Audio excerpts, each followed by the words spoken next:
ladies and gentlemen. Welcome back to Yield Foundry. This is going to be kind of a short little addendum to the end of the wire rope socket series. What I showed you in the 6 videos is what we used to do on the ship, okay?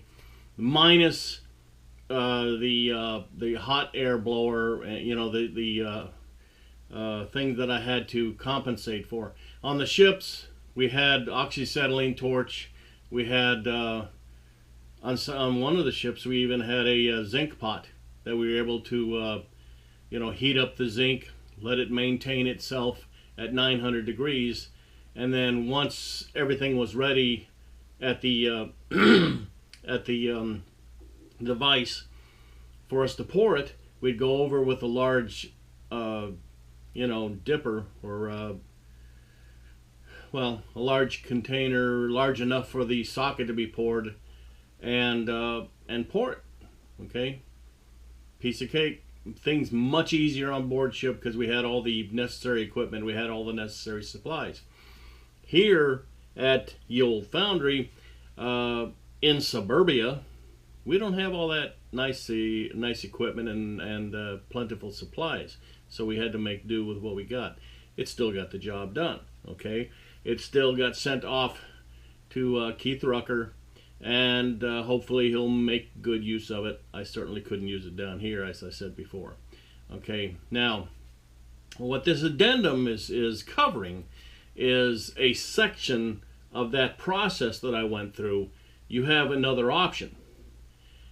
Now, when you know, it's let's summarize.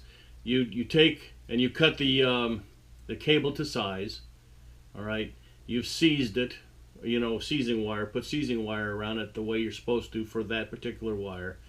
Okay, you broom out the ends so that each individual wire can be affected by the chemicals that you're going to put on it. You clean, you degrease.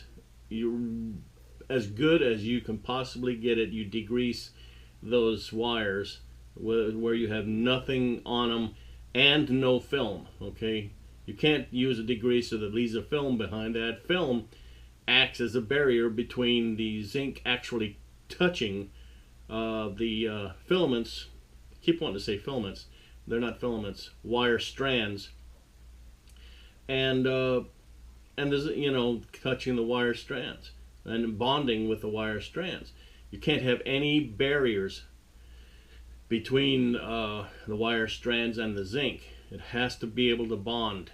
Okay, so you degrease it expertly. Next, you let it dry. Let that degrease or whatever you've gotten, let it dry, and then you dip it in hydrochloric acid. Take it out, shake it off, dip it into you know, bicarbonate of soda to neutralize the acid. Let me point out, or let me stress also, that when you dip it in the hydrochloric acid, you only go 3/4 the way up the wire strands. Okay, we don't want any possibility that the acid gets any further up to the point where the wire comes together still under tension. You know, we don't want anything up there to see, you know, surreptitiously start eating away at the inside of the wires and someday weaken it enough to where it will fall apart. Okay, you know, you kill the acid treatment with the bicarbonate of soda. Blow that off. You know, we don't want any of the bicarbonate of soda on there either. Blow it off and rinse it with maybe some good clean water. Blow that off, let it dry, and then you can work from that point on. Now, the part that I'm giving you another option for, and this is usually highly advantageous when you've got a bunch of cables to do. Okay, if you only got 1 or 2, I would go with just a hydrochloric acid and water mixture because well, it's less work intensive, and it's probably less expensive because the chemicals that you're going to have to buy. Okay. What we're going to do at this point, you've already broomed them out, you've seized them, broomed them out, degreased them. You're going to dip it in a flux, okay, instead of dipping it in hydrochloric acid water mix. Okay. Now there's advantages to that. Now anybody who's ever done any fluxing for welding and brazing, you know how that stuff works. You can lather on the flux, and chemically what it does, it chemically removes the oxides from the metal. And when you bring your item that you're brazing or welding up to temperature, that stuff will melt away, and you'll have clean metal for your brazing material to adhere to. Okay. The flux I'm going to mention, which is on the whiteboard right here, it does the same thing, except it takes the oxides off of the steel that you need to have removed, which is what the hydrochloric acid does. It removes the first molecular layer of the metal, which is where the oxides are, and gives you clean metal after that. Okay. Now I'm going to turn you around, turn you towards the whiteboard, and explain what you're going to do. Okay. Let me make certain that we've got you aimed nicely. Okay. Now we've got a couple of formulas here. One formula being from the Foundry Manual, the one that we used in the Navy all the time, and one formula from a PDF file put out by Sentex.com. PDF file, its name was Wire Rope Terminations. Okay. It sounds very much, the terminology is very much like the instruction we used in the Navy to work with, the wire rope sockets and repairing wire rope sockets. Okay. Now, coming out of the Foundry Manual, the ingredients that you're going to, or the ingredients and equipment that you're going to need is a zinc chloride, powdered zinc chloride, ammonium chloride, it's called for granulated ammonium chloride. I'm not sure what form. It would be best if the stuff was powdered so that you mix it dry easier. Okay. The ammonium chloride is also known to many people as sal ammoniac. That's what we knew it as on board ship. You're going to have a certain amount of boiling water, and you're going to get yourself a hydrometer. Now, anybody who's done any chemical work knows what a hydrometer is. It looks like, and I'm going to show you a picture of it, but it kind of looks like a thermometer, an old style thermometer, and you would kind of expect that it's going to take the temperature of the material you're dipping it in, but that's not the case. What it does is it measures the relative density of the material and how much, how thick it is or how thin it is, density wise, how viscous it might be. So instead of it being so thick, it's like almost like freezing water. It would also be so thin like a boiling water. Okay, there's the difference. So you're going to need zinc chloride, ammonium chloride or sal ammoniac, boiling water, and a hydrometer to measure the density of the material. With that, once you get that together, you're going to mix 11 parts of zinc chloride with 1 part ammonium chloride. Now, when you call parts, you could say, now these are ratios, okay? So that means whatever you measure this stuff out in, whether it be a teaspoon or a cup or a gallon pail, okay? you're going to have like 11 teaspoons versus 1 teaspoon, 11 cups versus 1 cup, 11 1-gallon containers versus one 1-gallon container. Whatever, however much you need to make for whatever job you're doing, you make it the ratio 11 parts of zinc chloride with 1 part ammonium chloride. You mix that dry real well, okay? Whether that be put in a paint shaker, whether or not you do that in a bowl and mix it, for a while with a spoon, it doesn't make any difference. But just when the first time you put those chemicals together, you mix it dry and mix it as good as you can get it. Now, once that's mixed dry, you start stirring in boiling water, okay? At first, you're gonna just have kind of a real thick glob, but as you add this boiling water, it'll become more and more liquid. All right, you keep adding you add the boiling water until your hydrometer reads 52 BOM. Don't ask me to explain it to you. It's a measurement. It's like 52 degrees Fahrenheit. It's like 52 degrees Kelvin.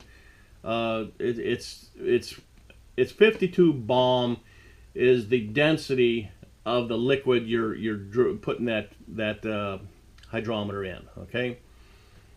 And that's how thick that's got to be for you to be able to dip the end of your broomed out wire strands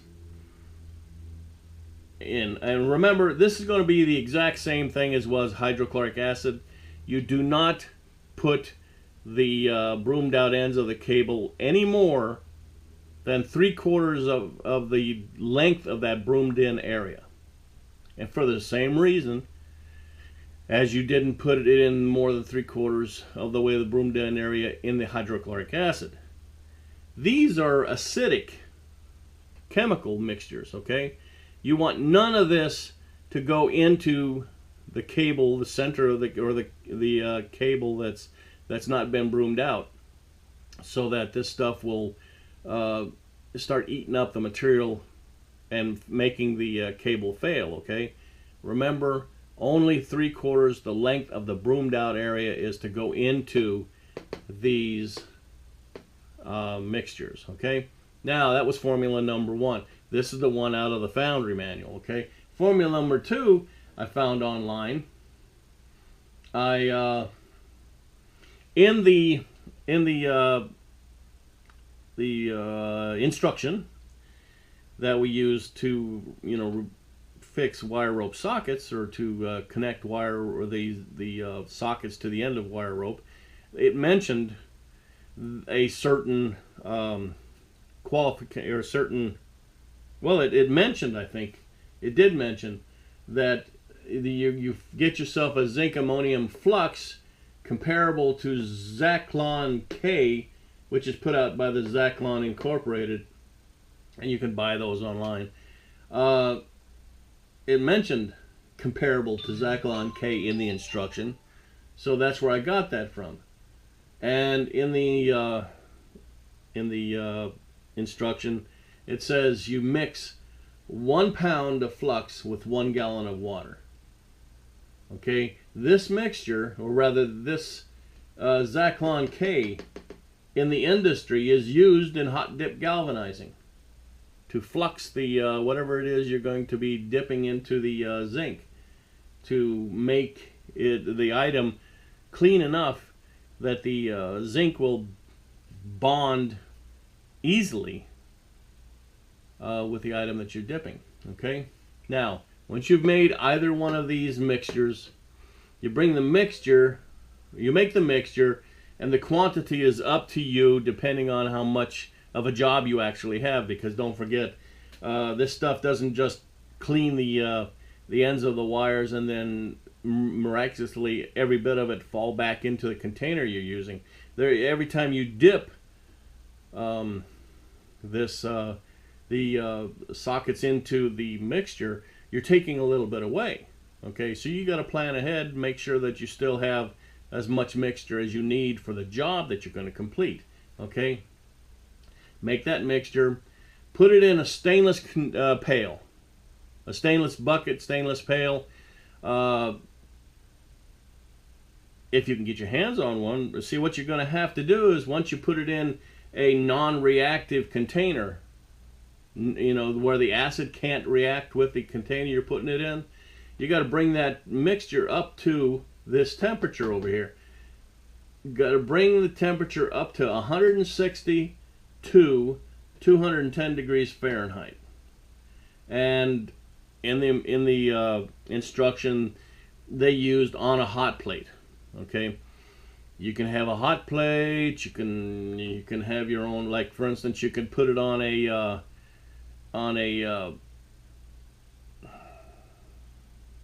well, the thing that I mixed, or rather that I melted the zinc on. Okay, and that you used to put. I bought that to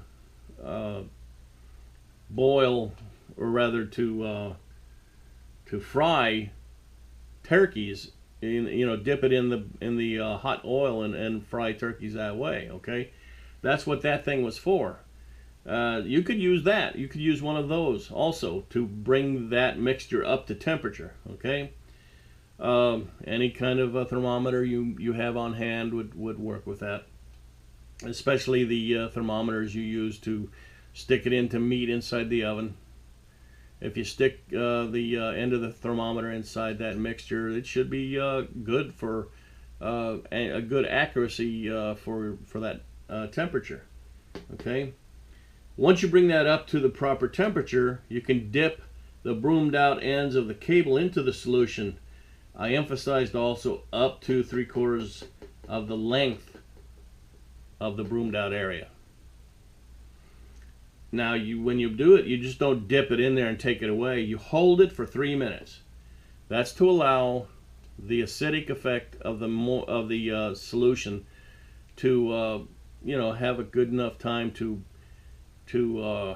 eat away the majority of the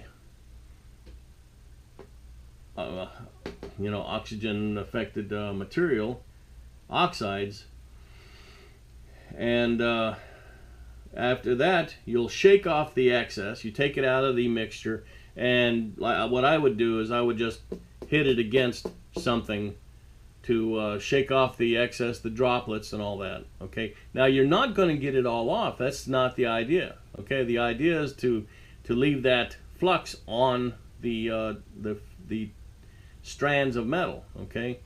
It'll keep that clean.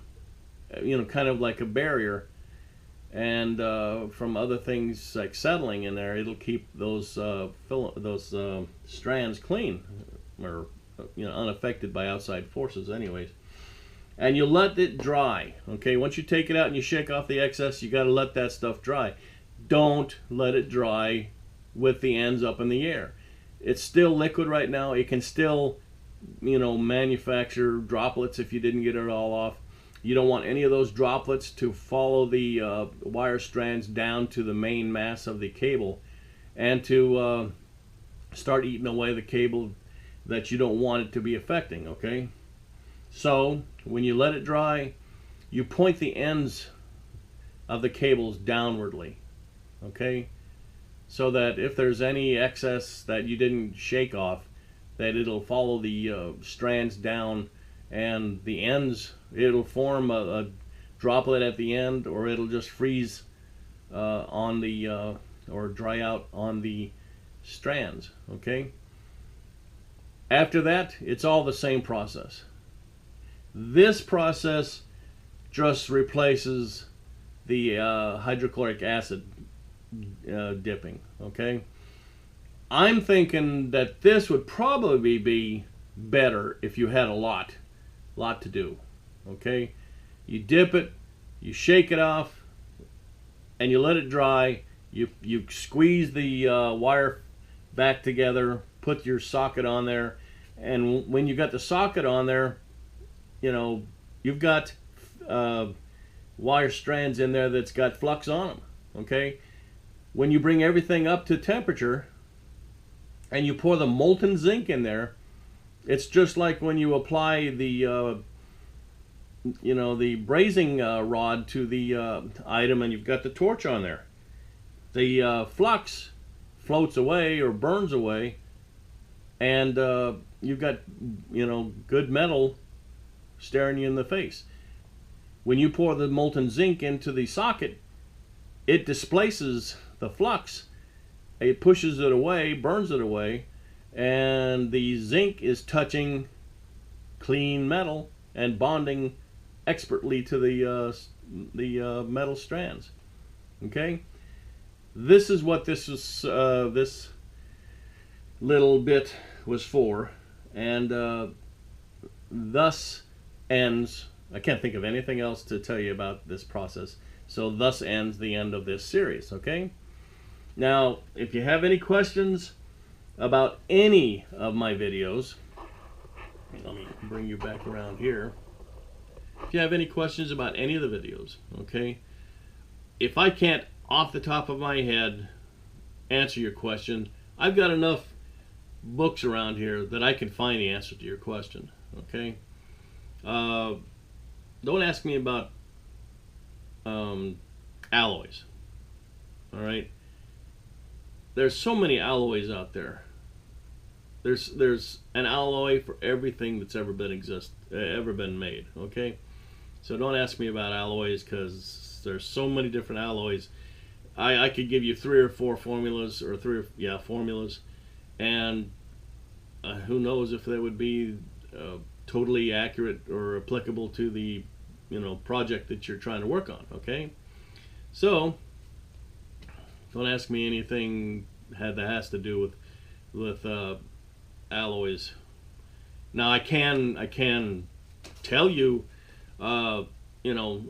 certain metals that are good for certain things. Okay, that I can tell you in the context of my experience in the Navy, what we did. For instance, we made non-sparking bronze hammers one time, and if I remember correctly, it was a aluminum bronze that we used.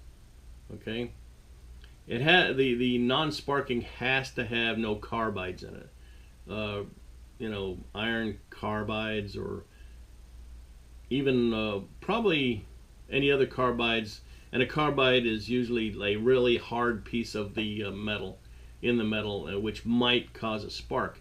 We made these hammers, or a couple of 3 hammers, for people down in weapons. Okay, the ones who have to do work down in weapons around all those explosives, and they can't have anything going, any sparks at all. Otherwise, we would all got killed. Okay, from the explosion. So that's just one example of the kind of stuff that that you make in the foundry that becomes very appreciated by the rest of the crew, or the rest of the people who ask you for specific items. They may not have been able to find a non-sparking hammer that was good around explosives. Okay, all right. So this part's done, and by the way, this is my 3D printer over here, and I'll be using that in the future to make patterns, core boxes, things like that. Okay, so I mean, it saves a lot of time. You don't learn the same talents or the same techniques as the pattern makers did, but this helps a lot. Okay, and I'll be able to make more things that I don't have. All right. So that's the end. Please spread the word that there's a lot of videos waiting for them, for the people to see. And next thing I think I'm going to be working on is trying to put things together to show how we repaired Babbitt bearings. Okay, at least our part of it.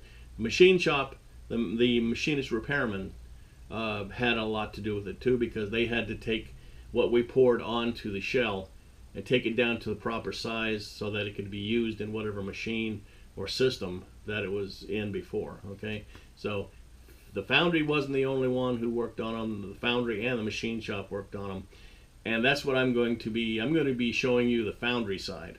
Okay, maybe there'll be a machinist repairman out there, an MR, that might want to show what happened when it came to them. Just an idea, you MRs. Okay, and until next time, have a good day. Try to give us a thumbs up or whatever on the reaction for the YouTube, and Liberty Call.